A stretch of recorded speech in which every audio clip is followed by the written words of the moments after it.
been Rediscovered by Adrian Suarez. How do we define man? We can only find the meaning of something when we earnestly question what it is. Orson Marden put it eloquently when he posed the question, how much is there left in you after you have lost everything outside of yourself? That is the test of manhood. A true man, educated, good-mannered, and respectable, is someone who takes definite action for a worthy cause in face of life's uncertainties.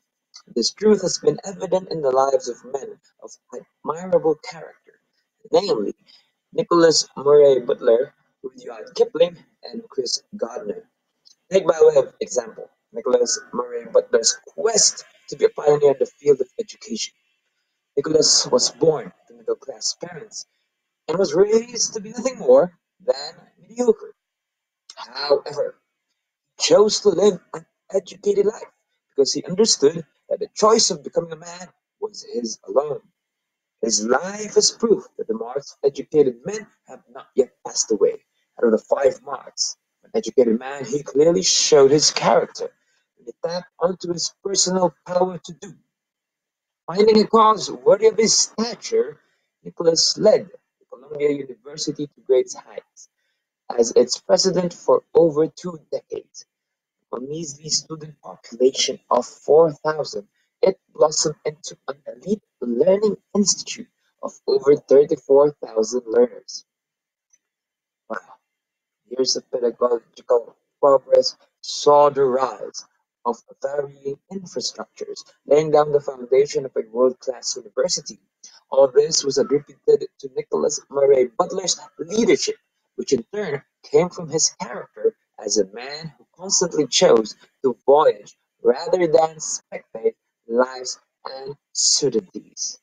Well, another admirable man worth mentioning is the great English writer Rudyard Kipling. Rudyard emphasized the key trait of a true man in sublime fashion in his classic poem entitled If.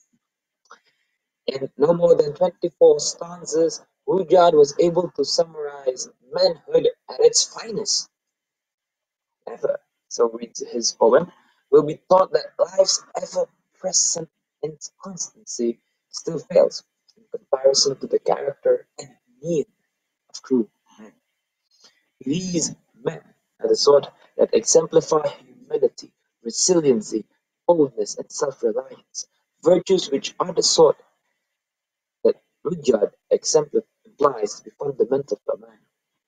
Truly, only those who can fill an unforgiving minute with 60 seconds worth of distance run, directed to a cause worth dying for, deserve to be called a real man. And there is no denying Rudyard lived as such. Having been severely punished by his foster parents, Rudyard's sole consolation was his strength of will, coupled by his will and love for books. He persevered the traumatic incident and promised to hold firm onto his dream of becoming a full-fledged writer. He battled a lack of formal education, a lack of funding, and a lack of everything a writer needs to become successful. In the end, Rudyard's passion for the craft prevailed. At the peak of his manhood, he became the world's highest-paid writer, a crowning glory of all his deeply motivated actions, which was never stifled by life's obstacles. A more impractical modern-day example is the story of Chris Gardner, the man behind the critically acclaimed film The Pursuit of Happiness. His life is the living embodiment of how a man chooses to take definite action for a worthy cause. As a youth, he was threatened at gunpoint when he was but naked by his stepfather. Never forgot that chance to be with his mother because she preferred to be arrested than to suffer the abuse of his stepfather. If that was not enough, Chris was raped by a member of a local gang before he graduated high school. He could have given up, but he chose not to. He took action. He told himself he was going to learn through books, that he was going to give himself an opportunity to become a real man. So he enlisted to the Navy.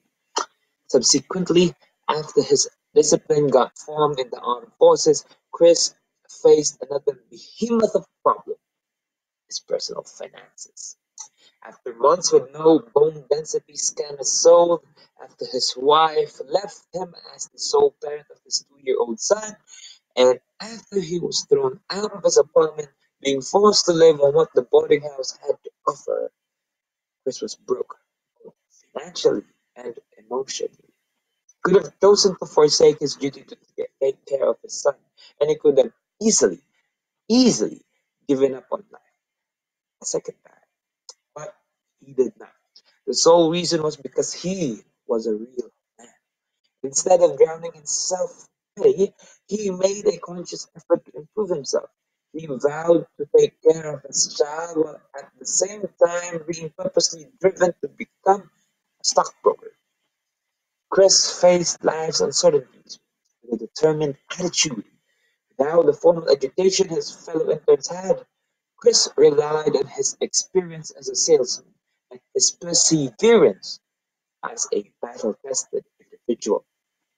Eventually, the problems could not keep up with Chris's unrelenting passion to succeed, not only for himself, but for his son.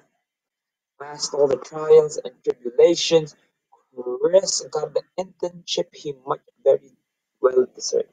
And not long afterwards, he started his own financial firm. Although millions of dollars has been added to his bank account, and after crowds shout his name as a beacon of hope, Chris is still the same man who used to slip inside a public restroom, humble, persevering, self-reliant. A lesson to us all. Up until now, he has not forgotten that what he got him to the summit was his decision to be a true man when he was at the bottom. A decisive lesson for all of us wishing to be men at heart. In conclusion, you can say these three men still have a lot even after losing everything outside of themselves. Nicholas Murray Butler, Rudyard Kipling, and Chris Gardner have proven that real men are those that choose to act in the midst of all of life's fears and doubts because they are focused in accomplishing a worthy cause.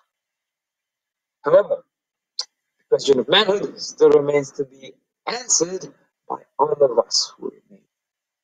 Hopefully, their examples can serve both as a motivation and guide for us left journey to become educated, good mannered, and respectable men. And indeed, in this journey of manhood, we can all emphatically claim to be rediscovered men of truth. Thank you very much.